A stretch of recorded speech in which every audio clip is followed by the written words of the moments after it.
അടുത്തതായിട്ട് 13ാമത്തെ ചോദ്യമാണ് ഇവിടെ ചോദിച്ചിരിക്കുന്നത്. 13ാമത്തെ ചോദ്യം ഇതാണ്: what do you mean by transgender? അതായത് ട്രാൻസ്ജെൻഡർ എന്നതുകൊണ്ട് നിങ്ങൾ എന്താണ് അർത്ഥമാക്കുന്നത്? അപ്പോൾ അതിന് ഉത്തരമായിട്ട് നമുക്കിങ്ങനെ എഴുതാം: transgender is a general term used to denote individual who identify themself as non conforming to their sex at birth and wish to live according to the gender identity in which one is convinced of. അത് ഞാനൊന്ന് മലയാളത്തിൽ ആദ്യം തന്നെ മൊത്തത്തിൽ അർത്ഥം പറഞ്ഞു തരാം, അതിനുശേഷം ഓരോ വാക്കുകളായിട്ട് അർത്ഥം പറയാം. ജനിച്ചപ്പോഴുള്ള ലിംഗത്തോട് യോജിച്ചു പോകുന്നില്ല എന്ന് സ്വയം തിരിച്ചറിഞ്ഞ് സ്വയം ബോധ്യപ്പെട്ട ലിംഗപദവിക്ക് അനുസരിച്ച് ജീവിക്കാൻ ആഗ്രഹിക്കുന്ന വ്യക്തികളെ പൊതുവിൽ വിളിക്കുന്ന പേരാണ് ട്രാൻസ്ജെൻഡർ. ഓക്കെ, ഇനി നമുക്ക് ഓരോ വേർഡ് ബൈ വേർഡായിട്ട് നോക്കാം. ട്രാൻസ്ജെൻഡർ ട്രാൻസ്ജെൻഡർ ആകുന്നു എ ജനറൽ ടേം, അതായത് സാധാരണയായി ഒരു വലിയ ഗ്രൂപ്പിലുള്ള ആളുകളെ ഒന്നിച്ച് എന്ത് ചെയ്യുവാനായിട്ട് വിളിക്കുന്ന പേരാണ്. യൂസ്ഡ്, അതായത് ടു ഡിനോട്ട്, അതായത് ഉൾക്കൊള്ളിച്ചുകൊണ്ട് ഉപയോഗിക്കുന്ന പേരാണ്. ഏതാണ്? Individuals who identify themself. Individuals എന്ന് വെച്ച് കഴിഞ്ഞാൽ എന്താണ്? വ്യക്തികൾ. ഹു ഐഡൻറ്റിഫൈ ദംസെൽഫ്, അവർ തന്നെ അവരെ കാണുന്നു. എങ്ങനെ? Non conforming to their sex at birth. അവരെ ജനിച്ചപ്പോൾ ഏത് ലിംഗവുമായിട്ട്, അല്ലെങ്കിൽ പുരുഷനായിട്ടാണ് ജനിച്ചതെങ്കിൽ പുരുഷനായിട്ട് കാണുന്നില്ല, സ്ത്രീയായിട്ട് ജനിച്ചതെങ്കിൽ സ്ത്രീയായിട്ട് കാണുന്നില്ല. അപ്പം അവരൊരിക്കലും അവർ ജനിച്ചപ്പോൾ ഉള്ള ആ ലിംഗവുമായിട്ട് അവർ ഒത്തുപോകുന്നില്ല at birth. And wish to live according to the gender identity in which one is convinced of. അവർക്ക് പിന്നെ എങ്ങനെയാണ്? ദേ വിഷ് ടു ലീവ്, അവർ ജീവിക്കാൻ ആഗ്രഹിക്കുന്നു. അക്കോർഡിംഗ് ടു ദ ജെൻഡർ, അതായത് ഏത് ലിംഗത്തിനെ ആണോ, and to identify in which one is convinced of, അവർ ഏത് ലിംഗമാണെന്ന് അവർക്ക് തോന്നുന്നോ ആ ലിംഗത്തിനനുസരിച്ച് ജീവിക്കുവാൻ ഇഷ്ടപ്പെടുന്നവരാണ്. അതായത് ട്രാൻസ്ജെൻഡേഴ്സ് എന്ന് വെച്ചാൽ എന്താണ്? ഒരു കൂട്ടം ആളുകളുണ്ട്, അവർ ജനിക്കുമ്പോൾ ഒരിക്കൽ ചിലപ്പോൾ സ്ത്രീ ആയിരിക്കാം, പുരുഷനായിരിക്കാം, പക്ഷേ അവർ പുരുഷനാണെന്ന് തോന്നുന്നില്ല, അവർക്ക് സ്ത്രീയാണെന്ന് തോന്നുന്നില്ല. അവർ ഏത് രൂപത്തിൽ, അതായത് സ്ത്രീയായിട്ട് ജീവിക്കാൻ ആഗ്രഹിക്കുന്ന പുരുഷനായിരിക്കാം, പുരുഷനായിട്ട് ജീവിക്കാൻ ആഗ്രഹിക്കുന്ന സ്ത്രീ ആയിരിക്കാം. കാരണം അവരങ്ങനെയാണ് എന്ന് അവർക്ക് തോന്നുകയാണ്. അപ്പം അങ്ങനെ തോന്നിക്കൊണ്ട് ആ രീതിയിൽ ജീവിക്കാൻ ആഗ്രഹിക്കുന്ന ആളുകൾക്ക് പറയുന്ന പേരാണ് ട്രാൻസ്ജെൻഡേഴ്സ് എന്ന്. നിങ്ങൾക്ക് ആ ഭാഗം മനസ്സിലായെന്ന് തോന്നുന്നു ആരാണ് ട്രാൻസ്ജെൻഡേഴ്സ് എന്ന്. അടുത്തതായിട്ട് 14ാമത്തെ ചോദ്യമാണ്: is gender discrimination against human right? അതായത് നമ്മളോട് ഇവിടെ ചോദിച്ചിരിക്കുന്നത് എന്താണ്? ഈ ജെൻഡർ ഡിസ്ക്രിമിനേഷൻ, അതായത് ആളുകളുടെ ഈ ലിംഗത്തിനനുസരിച്ച് ആളുകളെ വ്യത്യസ്തമായിട്ട് കാണുന്നത് റൈറ്റാണോ, അത് മനുഷ്യൻ്റെ റൈറ്റിന്, അവകാശങ്ങൾക്ക് എതിരാണോ എന്നാണ് ചോദിച്ചിരിക്കുന്നത്. ഈ ജെൻഡർ ഡിസ്ക്രിമിനേഷൻ, അതായത് ലിംഗത്തിനനുസൃതമായിട്ട് ആളുകളെ തരംതിരിച്ച് കാണുന്നത് എഗൈൻസ്റ്റ് ഹ്യൂമൻ റൈറ്റ്, മനുഷ്യൻ്റെ റൈറ്റുകൾക്ക്, അവകാശങ്ങൾക്ക് എതിരാണോ എന്നാണ് ചോദിച്ചിരിക്കുന്നത്. അപ്പോൾ നമുക്ക് ഉത്തരം ഇങ്ങനെ എഴുതാം: yes, gender discrimination is against human right. അതെ, ജെൻഡർ ഡിസ്ക്രിമിനേഷൻ, അതായത് ലിംഗത്തിനനുസരിച്ച് ആളുകളെ തരംതിരിച്ച് കാണുന്നത് മനുഷ്യൻ്റെ അവകാശങ്ങൾക്ക് എതിരാണ് എന്ന് തന്നെ നമുക്ക് എഴുതാവുന്നതാണ്. ഇനി 15ാമത്തെ ചോദ്യം: what is the contribution of people who are conscience of gender justice? എന്താണ് സാധാരണക്കാരായുള്ള ആളുകൾ, ബോധ്യമുള്ള ആളുകളുടെ contribution? Okay, people who are conscience of gender justice, gender ജസ്റ്റിസിനെ കുറിച്ച് ബോധ്യമുള്ള ആളുകളുടെ കോൺട്രിബ്യൂഷൻ എന്താണ്? People who are conscience of gender justice shape a just society that ensures equal right and opportunities and dignity. അതായത് ഏതെല്ലാം ആളുകൾക്കാണോ ജെൻഡർ ജസ്റ്റിസ് അല്ലെങ്കിൽ ലിംഗനീതി, അതായത് സ്ത്രീക്കും പുരുഷനും തുല്യത നൽകണം എന്ന് പറയുന്നത്, അത്തരത്തിലുള്ള ആളുകൾ എന്ത് ചെയ്യുന്നു? Gender justice shape a just society, അവർ ഒരു ന്യായവും നീതിയുമുള്ള സമൂഹത്തെ രൂപപ്പെടുത്തിയെടുക്കുന്നു. ആ സമൂഹം എന്ത് ചെയ്യുന്നു? ദാറ്റ് എന്ന് ഇവിടെ ഉദ്ദേശിക്കുന്ന ആ സമൂഹം എൻഷ്യൂർസ്, ഉറപ്പാക്കുന്നു എന്ത്? ഈക്വൽ റൈറ്റ്, തുല്യ അവകാശങ്ങളും, ഈക്വൽ ഓപ്പർച്യൂണിറ്റീസ്, തുല്യ സാധ്യതകളും, ആൻഡ് ഡിഗ്നിറ്റി, അതായത് തുല്യമായിട്ടുള്ള മഹത്വവും സ്ത്രീക്കും പുരുഷനും നൽകുന്നു എന്നാണ് പറഞ്ഞിരിക്കുന്നത്. ആരാണ്? ജെൻഡർ ഡിസ്ക്രിമിനേഷന് എതിരായിട്ട് നിൽക്കുന്ന ആളുകൾ എന്താണ് ഇത്തരത്തിലുള്ള തുല്യത സ്ത്രീക്കും പുരുഷനും നൽകുന്നു എന്നാണ് പറഞ്ഞിരിക്കുന്നത്. ഓക്കെ, ഇനി നമ്മൾ പോകുന്നത് 16ാമത്തെ ചോദ്യമാണ്. When do children become aware on gender justice? എപ്പോഴാണ് കുട്ടികൾ ജെൻഡർ ജസ്റ്റിസിനെ കുറിച്ച് അല്ലെങ്കിൽ എപ്പോഴാണ് കുട്ടികൾ അവരുടെ ലിംഗവ്യത്യാസത്തെക്കുറിച്ചും അല്ലെങ്കിൽ ലിംഗപദവിയെക്കുറിച്ചും അറിയുന്നത് എപ്പോഴാണ് എന്നാണ് ചോദിച്ചിരിക്കുന്നത്.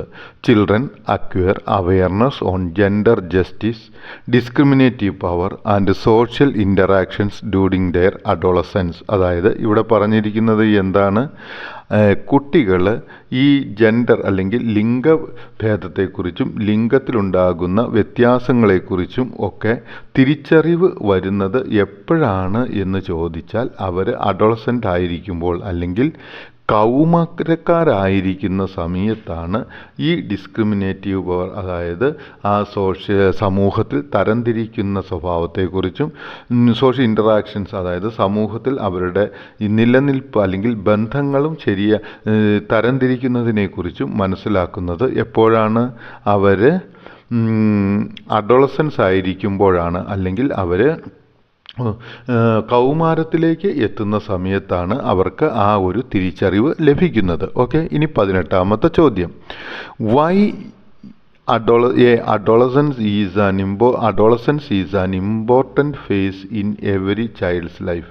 എന്തുകൊണ്ടാണ് ഈ കൗമാരം എന്ന് പറയുന്നത് ഓരോ കുട്ടിയുടെയും ജീവിതത്തിൽ ഒരു പ്രധാനപ്പെട്ട ഭാഗമായി തീരുന്നത്? അതുപോലെ തന്നെ വേറെ ചോദ്യവും ഇത് ചോദിക്കാം. Why it is very important for children to get proper adolescent education? എന്തുകൊണ്ടാണ് കുട്ടികൾക്ക് ശരിയായ രീതിയിലുള്ള ആ വിദ്യാഭ്യാസം അവർ കൗമാരത്തിൽ ആയിരിക്കുമ്പോൾ ലഭിക്കണം എന്ന് പറയുന്നത് എന്നാണ് ഇവിടെ ചോദിച്ചിരിക്കുന്നത്. അത് ഒരു വളരെ കാര്യമായിട്ടുള്ള ഒരു ചോദ്യമാണ്. ഈ ഉത്തരം നിങ്ങൾ കൃത്യമായിട്ട് മനസ്സിലാക്കേണ്ടതാണ്. ഓക്കെ, എന്തുകൊണ്ടാണ്? Adolescence is an important phase in every child's life. അതായത് എല്ലാ കുട്ടിയുടെയും ജീവിതത്തിൽ അഡോളസൻസ് എന്ന് പറയുന്നത് വളരെ പ്രധാനപ്പെട്ട ഒരു സമയമാണ്. As the knowledge and awareness they acquire during this phase is shaping them into better social being. കാരണം എന്താണെന്ന് ചോദിച്ചാൽ ദ നോളജ് ആൻഡ് അവെയർനെസ്, ഈ സമയത്ത് അവർക്ക് കിട്ടുന്ന അറിവും ബോധ്യങ്ങളും എങ്ങനെ ദേ അക്വയർ അവർ ആർജിച്ചെടുക്കുന്നത് ഡ്യൂറിങ് ദിസ് ഫേസ്, ഏത് ഫേസിലാണ്? അഡോളസൻ്റ്, കൗമാരത്തിൽ. ഈസ് ഷേപ്പിംഗ് ദം, അവരെ രൂപപ്പെടുത്തുന്നു. Into a better social being, അവരെ ഒരു നല്ല സാമൂഹിക ജീവിയായിട്ട് രൂപപ്പെടുത്തിയെടുക്കുന്നു. So it is very important for children to get proper adolescent education. അതുകൊണ്ട് ശരിയായ രീതിയിലുള്ള അഡോളസൻ്റ് എഡ്യൂക്കേഷൻ അവർക്ക് അനിവാര്യമാണ്. അപ്പോൾ എന്തുകൊണ്ടാണ് why adolescence education is very important എന്ന് ചോദിച്ചു കഴിഞ്ഞാൽ, അല്ലെങ്കിൽ അഡോളസൻസിന് പ്രോപ്പറായിട്ടുള്ള വിദ്യാഭ്യാസം ലഭിക്കേണ്ടത് എന്തിനാണെന്ന് ചോദിച്ചാൽ പറയാം adolescence is an important phase in every child's life. Adolescence എന്ന് പറയുന്നത് എല്ലാ കുട്ടികളുടെയും ജീവിതത്തിൻ്റെ ഒരു പ്രധാനപ്പെട്ട ഭാഗമാണ്. അത് knowledge and awareness they acquire, ആ സമയത്ത് അവർക്ക് കിട്ടുന്ന നോളജ് ഡ്യൂറിങ് എന്താണ് ചെയ്യുന്നത്? Shape them into a better social being, അവരെ ഒരു നല്ല സാമൂഹ്യ ജീവിയാക്കി തീർക്കുന്നു. അതോടൊപ്പം തന്നെ എന്താ ചെയ്യുന്നത്? It is very important to get proper adolescent education. അതുകൊണ്ട് അവർക്ക് നല്ല ഒരു അഡോളസൻ്റ് എഡ്യൂക്കേഷൻ അനിവാര്യമാണ്. ഓക്കെ, ഇനി 18ാമത്തെ ചോദ്യം. What is the sudden impact physical changes and sexual development in teenagers can make in them? അതായത് എന്തെല്ലാമാണ് പെട്ടെന്നുള്ള ഒരു മാറ്റം എന്തിനു വേണ്ടിയിട്ടാണ് ടീനേജേഴ്സിൽ അല്ലെങ്കിൽ കൗമാരക്കാർക്ക് അവരുടെ ശരീരത്തിലായിട്ട് കാണുവാനായിട്ട് സാധിക്കുന്നത് എന്നാണ് ചോദിച്ചിരിക്കുന്നത്. Physical changes and sexual development in teenagers can make in them curiosity and anxiety എന്താണ് പറഞ്ഞിരിക്കുന്നത്? അപ്പോൾ നമ്മൾ മനസ്സിലാക്കുക, ഈ ഒരു ചോദ്യം what is the sudden impact, എന്താണ് പെട്ടെന്നുണ്ടാകുന്ന സ്വാധീനം ആരിൽ? എന്തൊക്കെ കാരണങ്ങൾ കൊണ്ട്? ഫിസിക്കൽ ചേഞ്ച് കൊണ്ട്, ശാരീരിക മാറ്റങ്ങൾ കൊണ്ടും, അതുപോലെ തന്നെ സെക്സ്വൽ ഡെവലപ്മെൻറ്റ് കൊണ്ടും, ലിംഗങ്ങളുടെ വളർച്ച കൊണ്ടും, in teenagers and make in them. അതായത് എന്ത് സ്വാധീനമാണ് ടീനേജേഴ്സിൽ പെട്ടെന്ന് തന്നെ അവരുടെ ശാരീരിക മാറ്റങ്ങൾ കൊണ്ടും, ശരീരത്തിൻ്റെ മാറ്റങ്ങൾ കൊണ്ടും, ലൈംഗിക അവയവങ്ങളുടെ മാറ്റങ്ങൾ കൊണ്ടും ഈ അഡോളസൻസ് ആയിട്ടുള്ളവരിൽ ഉണ്ടാക്കുന്നത് എന്നാണ് ചോദിച്ചിരിക്കുന്നത്. അപ്പോൾ അതിന് ഉത്തരമായിട്ട് എഴുതാം physical changes and sexual development in teenagers can make in them curiosity and anxiety. അതായത് ഫിസിക്കൽ ചേഞ്ചസ്, ശാരീരിക മാറ്റങ്ങളും സെക്സ്വൽ ഡെവലപ്മെൻറ്റ്, അതായത് ലൈംഗിക അവയവങ്ങളുടെ വളർച്ചയും ഇൻ ടീനേജേഴ്സ്, അതായത് അഡോളസൻസ് ആയിട്ടുള്ള കൗമാരക്കാരിൽ ഉണ്ടാക്കുന്ന മാറ്റങ്ങൾ അവരിൽ എന്തെടുക്കുന്നു, ക്യൂരിയോസിറ്റി, അവരിൽ വളരെയധികം എന്താണ്, ആകാംക്ഷയും ജിജ്ഞാസയും ഉണ്ടാക്കുന്നു. അപ്പോൾ നിങ്ങൾക്കത് മനസ്സിലായെന്ന് തോന്നുന്നു. അവർക്ക് എന്താണ്, ആകാംക്ഷയും ജിജ്ഞാസയും ഉണ്ടാക്കുകയാണ് ഈ കൗമാരകാലത്ത് അവരുടെ ശരീരത്തിൽ ഉണ്ടാകുന്ന മാറ്റങ്ങൾ കൊണ്ട് എന്നാണ് ഇവിടെ പറഞ്ഞിരിക്കുന്നത്. ഇനി നമ്മൾ പോകുന്നത് 19ാമത്തെ ചോദ്യമാണ്. What lead the adolescent to risky behavioural patterns? എന്തെല്ലാമാണ് ഈ കൗമാരക്കാർ റിസ്കി ബിഹേവിയറൽ പാറ്റേണിലേക്ക് നയിക്കുന്നത് എന്നാണ് ചോദിച്ചിരിക്കുന്നത്. Unscientific information from various source, അതായത് ശാസ്ത്രീയമല്ലാത്ത ഇൻഫർമേഷനുകൾ അല്ലെങ്കിൽ അറിവുകൾ അവർക്ക് വ്യത്യസ്ത സ്ഥലങ്ങളിൽ നിന്ന്, അതായത് നമ്മുടെ വാട്സപ്പിൽ നിന്നും ഫേസ്ബുക്കിൽ നിന്നും യൂട്യൂബിൽ നിന്നും ഇൻസ്റ്റഗ്രാമിൽ അങ്ങനെയൊക്കെ ശാസ്ത്രീയമല്ലാതെ കിട്ടുന്നതിന് ഉദാഹരണങ്ങൾ പറഞ്ഞു എന്നേ ഉള്ളൂ. ബുക്കുകളിൽ നിന്നും കൂട്ടുകാരിൽ നിന്നും ഒക്കെ ലഭിക്കുന്നു. ഇത്തരത്തിലുള്ള സയൻറ്റിഫിക് അല്ലാത്ത രീതിയിലുള്ള information including social media can taken to be true and they may lead to risky behaviour pattern. അവയെല്ലാം സത്യമാണെന്ന് വിചാരിച്ചുകൊണ്ട് അത്തരത്തിലുള്ള ഒരു സ്വഭാവ സവിശേഷതകളിലേക്ക് അഡോളസൻ്റ് ആയിട്ടുള്ള കുട്ടികൾ മാറുവാൻ സാധ്യതയുണ്ട് എന്നാണ് പറയുന്നത്. അപ്പോൾ 19ാമത്തെ ചോദ്യം നിങ്ങൾക്ക് മനസ്സിലായെന്ന് വിചാരിക്കുന്നു. ഇനി നമ്മൾ 20ാമത്തെ ചോദ്യവുമായിട്ട് അടുത്ത വീഡിയോയിലേക്ക് പോവുകയാണ്.